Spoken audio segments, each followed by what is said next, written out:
No Evangelho de Lucas, capítulo 17, versículos 11 a 19, nós encontramos a seguinte história. De caminho para Jerusalém, passava Jesus pelo meio de Samaria e da Galiléia. Ao entrar numa aldeia, saíram-lhe ao encontro 10 leprosos, que ficaram de longe e lhes gritaram, dizendo: Jesus, Mestre, compadece-te de nós. Ao vê-los, disse-lhes Jesus: Ide e mostrai-vos aos sacerdotes. Aconteceu que, indo eles, foram purificados. Um dos 10, vendo que fora curado, voltou, dando glória a Deus em alta voz, e prostrou-se com o rosto em terra aos pés de Jesus, agradecendo-lhe. E este era samaritano. Então Jesus lhe perguntou: Não eram 10 os que foram curados? Onde estão os 9? Não houve, porventura, quem voltasse para dar glória a Deus, senão este estrangeiro? E disse-lhe: Levanta-te e vai, a tua fé te salvou. É um relato bem conhecido da Igreja do Senhor. Mas o destaque que temos nesse trecho não é apenas a cura realizada, mas o agradecimento por ter recebido de Deus a bênção da cura. Dentre os 10, apenas um teve essa atitude de gratidão. E em nossos dias, é o que mais tem faltado, é gratidão. Nós vivemos num período da humanidade onde, mesmo tendo sido alvos de tantas bênçãos, muitos não têm se lembrado de voltarem e agradecerem a Deus pela cura ou outra bênção que o Senhor lhes concedeu. No Evangelho de Mateus, no capítulo 8, nós encontramos uma atitude bem interessante da sogra de Pedro. Versículos 14 e 15 do capítulo 8 de Mateus. Nos diz o texto sagrado: que tendo Jesus chegado à casa de Pedro, viu a sogra deste acamada e ardendo em febre. Mas Jesus tomou-a pela mão e a febre a deixou. Ela se levantou e passou a servir. Na atitude da sogra de Pedro em ter se levantado e passar a servir a Jesus, esse servir dela expressa uma atitude de gratidão pela libertação que ela recebe de Cristo, da febre que estava ela acometida. Nós temos outros casos bem interessantes, onde a Bíblia nos relata constante atitude de gratidão pelas bênçãos que o Senhor lhe concedeu, e até por bênçãos que o Senhor tirou. Nós estamos agradecendo hoje pelas bênçãos recebidas, mas será que ao perdermos bênçãos, teríamos atitude de gratidão ao Senhor por elas? A história de Jó nos relata isso. No capítulo 1 do livro de Jó, nos mostra, no versículo 21, a atitude de Jó depois de receber notícias drásticas, traumáticas. Começa-se os mensageiros trazendo para Jó que ele perdeu os animais todos que tinha. Por fim, perdeu também os filhos que estão em uma festa, em uma casa, os seus 10 filhos, e a casa cai sobre eles, e eles vêm a óbito. E é interessante nós observarmos a reação de Jó em relação ao mal que foi ele acometido, perca de seus bens e também perca, amados, da família, com exceção da esposa. No versículo 21 diz Jó: depois que recebe a notícia de que os filhos haviam morrido: nu saí do ventre de minha mãe, e nu voltarei. O Senhor o deu e o Senhor o tomou. Bendito seja o nome do Senhor. O texto, verso 22 diz: em tudo isto Jó não pecou, nem atribuiu a Deus falta alguma. Amados, quando recebemos graças, é muito fácil nós expressarmos agradecimento, mas nas perdas, qual tem sido a nossa atitude?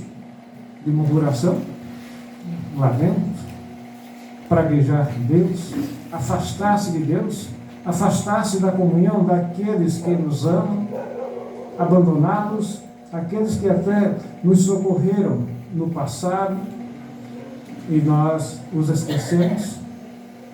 No capítulo 42 do livro de Jó, no versículo 5, nós encontramos Jó agora em uma vida nova, agora revestido de bênçãos, e mesmo tendo tido aquela dura experiência da vida de tudo perder, e ainda ser caluniado ou xingado pela esposa e pelos 3 amigos que ele tinha, rejeitado de todos os lados, acusado de pecado onde não tinha cometido pecado, Jó agora ergue-se e declara que só conhecia o Senhor por ouvir falar.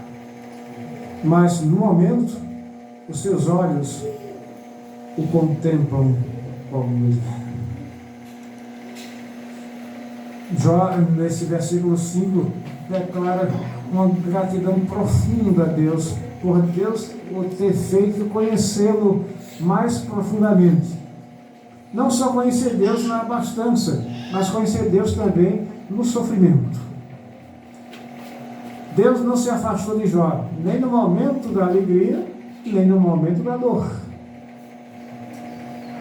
Nem no momento que estava com bastante recursos, como também no momento da pobreza, Deus dele não se afastou. E é interessante a fala do próprio Deus, agora repreendendo até os amigos que caluniaram Jó. Verso 7 em diante diz que, tendo o Senhor falado estas palavras a Jó, disse também a Elifaz, o temanita: a minha ira se acendeu contra ti e contra os teus 2 amigos, porque não dissestes de mim o que era reto, como o meu servo Jó. Tomai, pois, 7 novilhos e 7 carneiros, e ide ao meu servo Jó, e oferecei holocaustos por vós. O meu servo Jó orará por vós, porque dele aceitarei a intercessão, para que eu não vos trate segundo a vossa loucura, porque vós não falastes de mim o que era reto, como meu servo Jó. Então foram Elifaz, o temanita, e Bildade, o suíta, e Zofar, o naamatita, e fizeram como o Senhor lhes ordenara, e o Senhor aceitou a oração de Jó. No verso 8, a frase onde Deus diz: porque dele, de Jó, eu aceitarei a intercessão, para que não vos trate segundo a vossa loucura.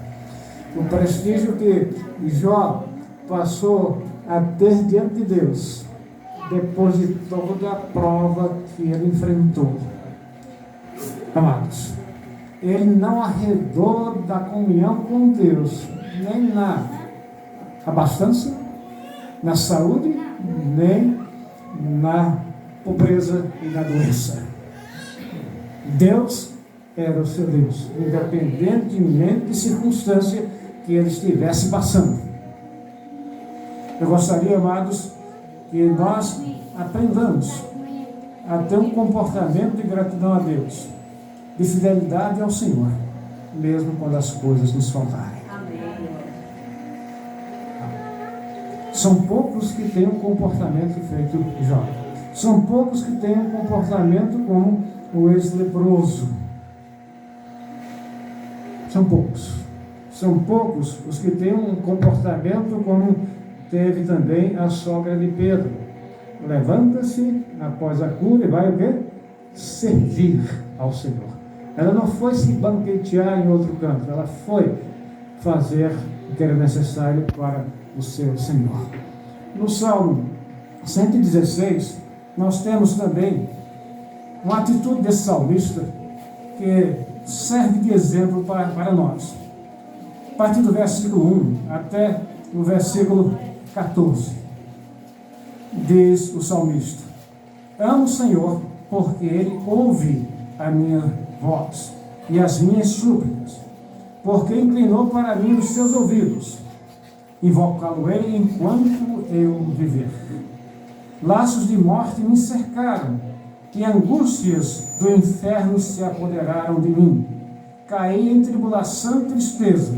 Então invoquei o nome do Senhor. Ó Senhor, livra minha alma. Compassivo e justo é o Senhor. O nosso Deus é misericordioso. O Senhor vela pelos simples. Achava-me prostrado, e Ele me salvou. Volta, minha alma, ao teu sossego, pois o Senhor tem sido generoso para contigo. Pois livraste da morte a minha alma, das lágrimas os meus olhos, da queda os meus pés. Andarei na presença do Senhor, na terra dos viventes.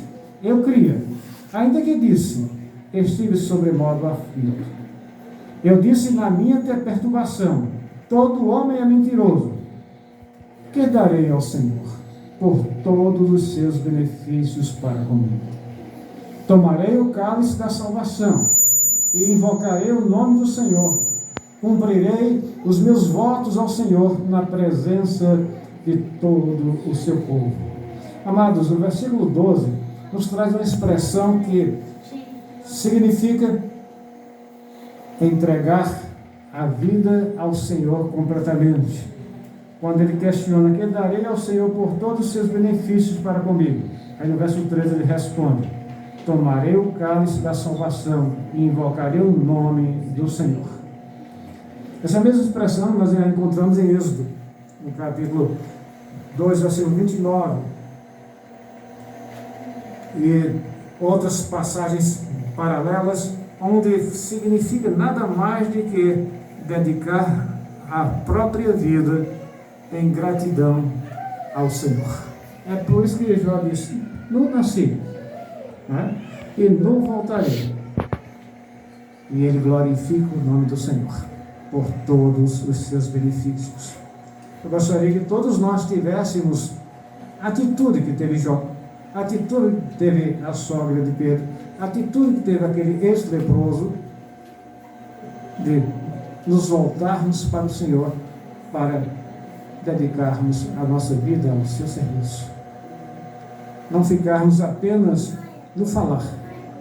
Me faz lembrar também o caso de Ana, conforme o 1 de Samuel, no capítulo 1. Ana, nós sabemos que era uma mulher que não tinha fertilidade, não podia ter filhos, e por isso até era zombada pela amante do seu marido, por Penina, e ela no altar do Senhor em oração, buscando solução para o seu problema. Nós sabemos que até má interpretada foi por Eli, o sacerdote, que a julgou estar embriagada. E quando ela relata o que está acontecendo na sua vida, Eli a abençoa, e nós sabemos que ela se tornou fértil. Qual foi a atitude de Ana quando recebeu a bênção do Senhor do seu primeiro filho, de Samuel? Foi e o consagrou ao Senhor ao quê? Serviço do Senhor. Se todos nós, queridos, tivéssemos essa percepção espiritual de gratidão, e até o que nos traz de bênção no reconhecimento das coisas que o Senhor nos fez e nos dedicamos a Ele, receberíamos mais e mais bênçãos do Senhor. Que todos nós possamos, não apenas de palavras, manifestarmos gratidão a Deus, mas consagrando nossas vidas a Ele.